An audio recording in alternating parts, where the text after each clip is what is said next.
Bonjour à tous, je suis très heureux de pouvoir partager avec vous à nouveau la parole de Dieu et nous allons aller dans le livre de la Genèse au chapitre 6e et au verset 5 nous allons voir le récit d'un homme qui a vécu un confinement et cet homme avait pour nom Noé. Voici ce qu'il nous est dit au chapitre 6 de la Genèse et au verset 5. L'Éternel vit que la méchanceté des hommes était grande sur la terre, et que toutes les pensées de leur cœur se portaient chaque jour uniquement vers le mal. L'Éternel se repentit d'avoir fait l'homme sur la terre, et il fut affligé en son cœur. Et l'Éternel dit, j'exterminerai de la face de la terre l'homme que j'ai créé, depuis l'homme jusqu'au bétail, aux reptiles et aux oiseaux du ciel, car je me repens de les avoir faits. Mais Noé trouva grâce aux yeux de l'Éternel. Voici la postérité de Noé. Noé était un homme juste et intègre dans son temps. Noé marchait avec Dieu. Amen. Voici cette déclaration qui nous touche concernant Noé, puisqu'il nous est dit ici, eh bien, que Noé marchait avec Dieu, et il nous est dit, il était un homme juste et intègre dans son temps. Et c'est cette notion de temps que je voudrais partager avec vous. Plusieurs d'entre nous, bien sûr, nous sommes dans ce confinement et le temps peut nous apparaître bien long. Nous voulons comprendre ce qu'est le temps et le temps de Noé particulièrement. Nous verrons ensemble le temps de Noé. Nous verrons également que dans ce temps-là, eh bien, il a construit l'arche. Nous verrons également ce qu'est le temps de la patience de Dieu et puis, eh bien, le temps de la délivrance, eh bien, qui a suivi le temps du jugement. En attendant, nous comprenons que le temps de Noé était un temps de jugement annoncé. Effectivement, la Bible nous dit que, eh bien, dans les ancêtres de Noé, la liste, eh bien, est contenue dans le livre de la Genèse, au chapitre 5. Eh bien, il y a un personnage du nom d'Enoch qui aura un enfant qui s'appellera, eh bien, Mathusalem ou Métouchéla. Et le nom de ce personnage signifie, eh bien, quand il mourra, il viendra. Alors, quand il mourra, lui, Mathusalem, il viendra quoi? Il viendra le jugement. Et lorsque nous faisons un peu la comptabilité par rapport aux âges, eh bien, nous découvrons que l'année de la mort de Mathusalem, eh bien, le déluge est venu. Ce jugement était donc annoncé. Et pourquoi cela? Parce que la Bible nous montre, eh bien, que les hommes, eh bien,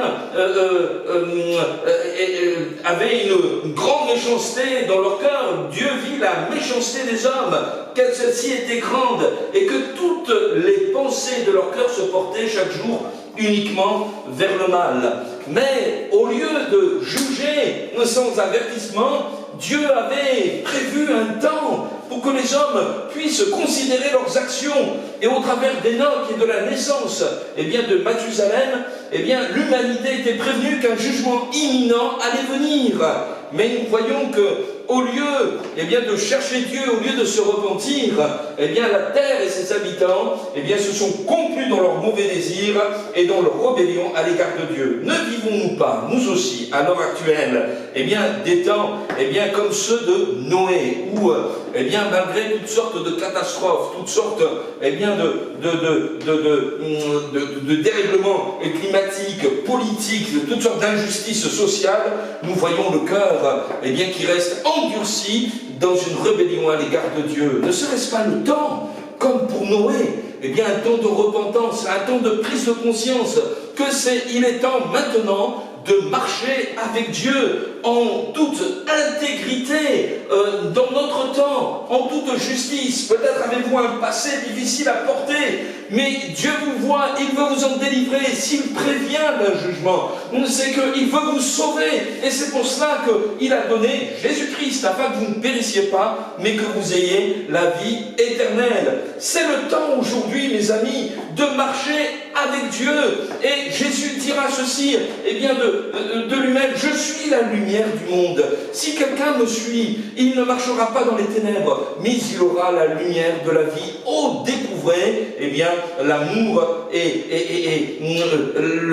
la justice de Dieu, le pardon de vos péchés dans la personne de Jésus-Christ. Alors, Noé a mis ce temps qui lui était imparti, il l'a mis à profit, eh bien, pour construire une arche. Dans le livre de la Genèse, toujours au chapitre 6 et au verset 13, il nous y dit que Dieu dit à Noé, la fin de toute chair est arrêtée par devers moi, car ils ont rempli la terre de violence, et voici je vais les détruire avec la terre.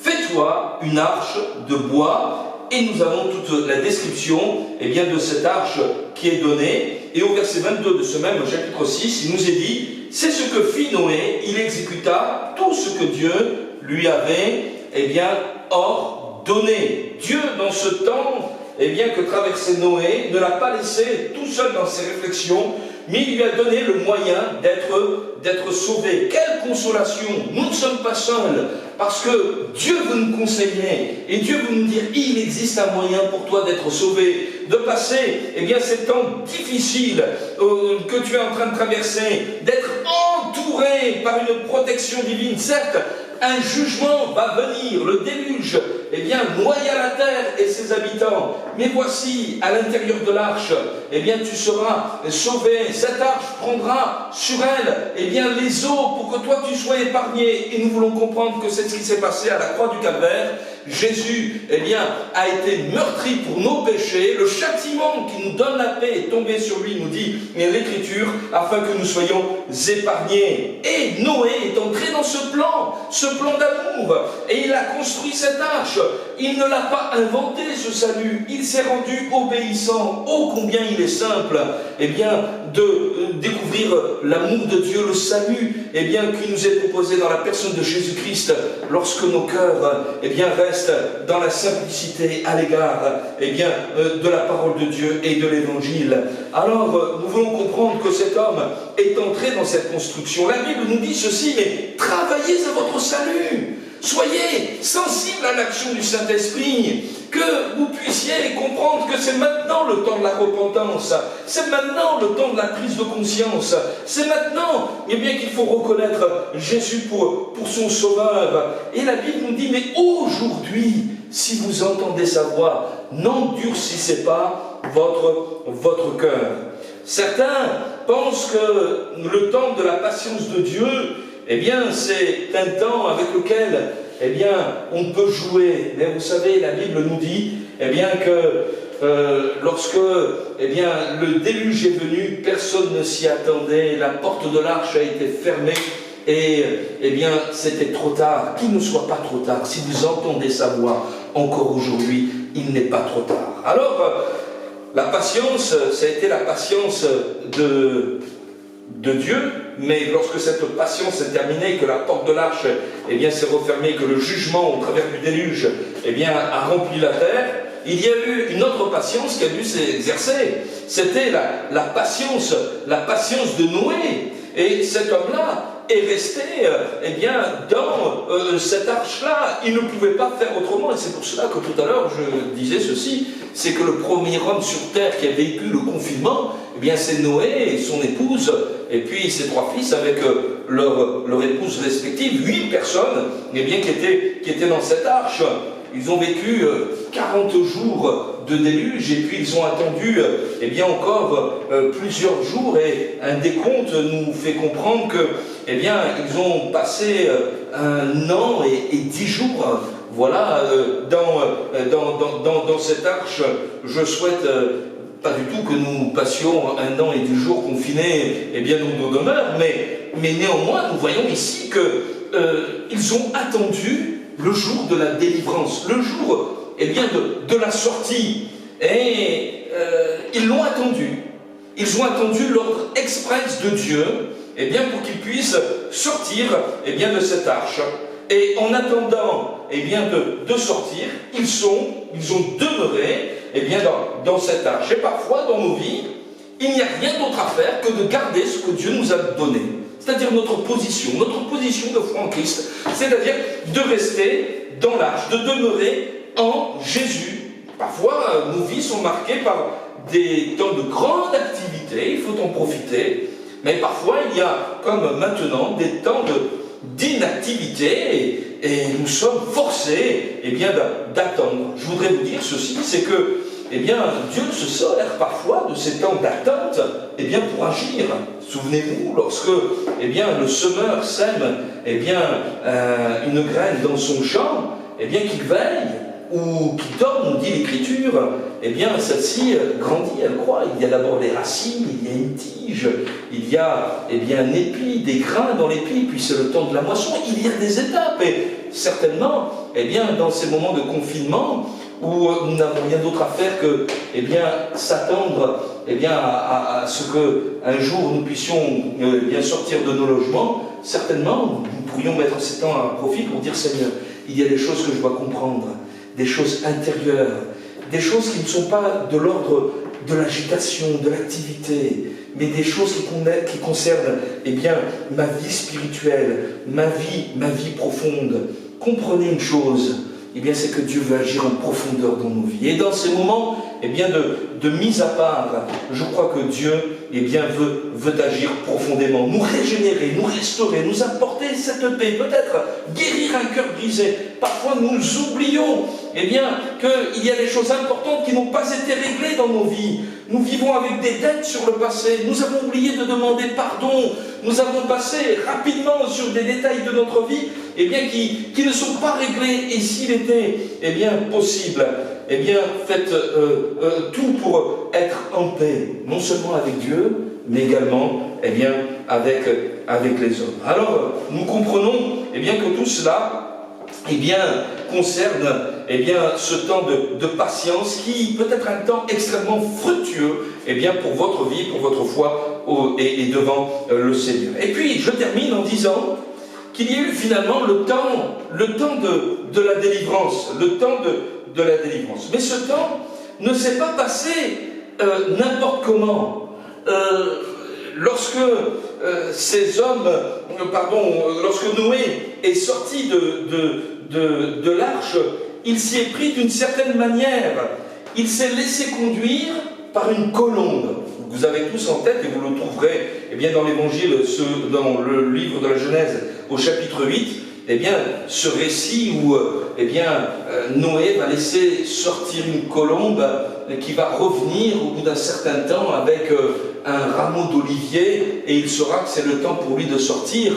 Et auparavant, il se servira également d'un corbeau. Ce sont deux animaux très différents, ces deux volatiles, le corbeau et la colombe. L'un est un carnassier qui se nourrit de charogne, et l'autre est un animal léger qui nous parle de pureté. Ces deux animaux nous parlent, l'un, le corbeau, de la chair, de ce qui est impur, de ce qui est animal et qui apporte la mort, qui se nourrit même de la mort. Et la colombe nous parle de ce qui est spirituel, de ce qui est régénéré, de ce qui est pur et qui s'attache à la vie de Dieu. Qu'au sortir de ces moments de confinement, nous puissions dire « Je ne veux plus me laisser conduire par les noirs corbeaux qui ont nourri jusque-là mon âme, mais je veux me laisser conduire par la colombe du Saint-Esprit, par une vie conduite par le Saint-Esprit. Obéir au corbeau, c'est obéir à ses pulsions, c'est obéir à un être non régénéré par Dieu. C'est la voie du péché, et le salaire du péché, c'est la mort.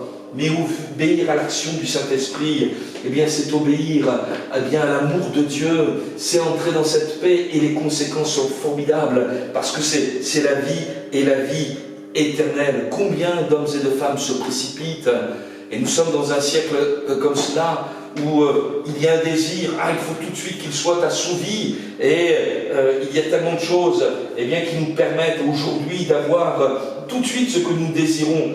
Mais si nous profitions de ces temps de confinement pour dire maintenant je ne veux plus être conduit par mes mauvais désirs, par mes penchants naturels, mais je veux entrer dans ce temps de délivrance, non pas simplement sortir de mon logement et aller où bon me semble, mais également vivre une délivrance d'ordre spirituel. Je veux être conduit par le Saint-Esprit. Alors Entrons dans cette nuit nouvelle que Dieu a préparée pour vous. Noé fit alliance avec Dieu. Dieu fit alliance avec Noé. Au sortir de cette arche, il y aura un grand arc-en-ciel qui sera dans le ciel, et cela sera un signe de l'alliance que Dieu fit avec l'humanité. Oh, que vous puissiez entrer à votre tour dans cette alliance. Que Dieu vous bénisse abondamment. À très bientôt.